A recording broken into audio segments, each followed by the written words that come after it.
Welcome, ladies and gentlemen, to the Happiness Journey with Dr. Dan.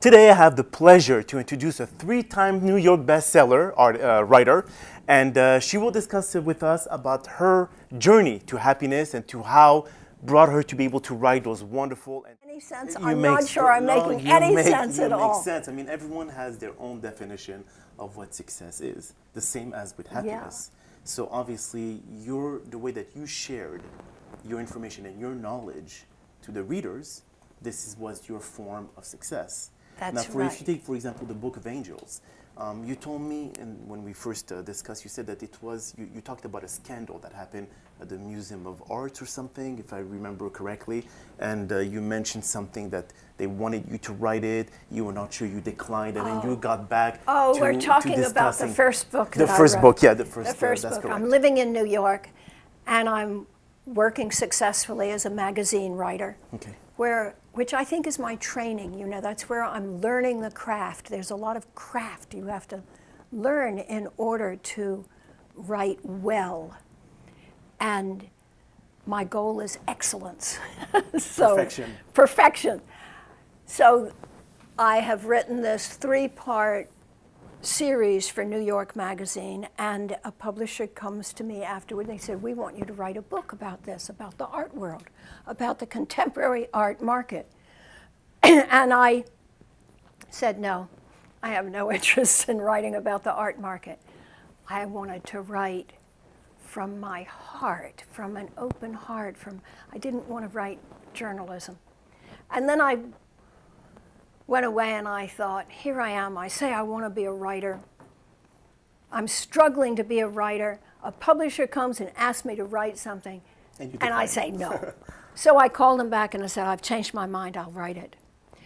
And then it took a long time for the book to come out, and it was a lot of work. And this is the story that I told you, I made a pact with God. Boy, if this book is not a success, I am never writing anything again. This is too much work. Yes. And the book didn't come out. It didn't come out. This book was called The Art Crowd, by the way, and is about the contemporary art market. And why is this painting worth $8 million and this painting is not? $80. You know, why? You know, what is art? Anyway, it was a very funny, bitchy look at the art world and the art market, and it didn't come out. And then one day it came out, and the day that it's in the bookstores, that's the day that there's a front page story about a scandal at the Metropolitan Museum of Art. And my book, The Art Crowd, is right there for people to see the shenanigans of the art market. So it became a bestseller. And I fled. I was still pretty young, and I knew I was not ready for that kind of celebrity.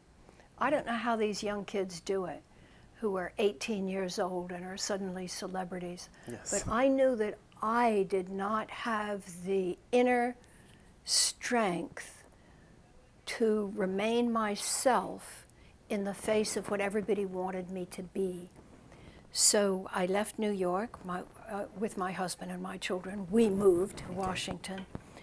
And I basically started my career over again, because then you're out of the publishing range and you have to begin again.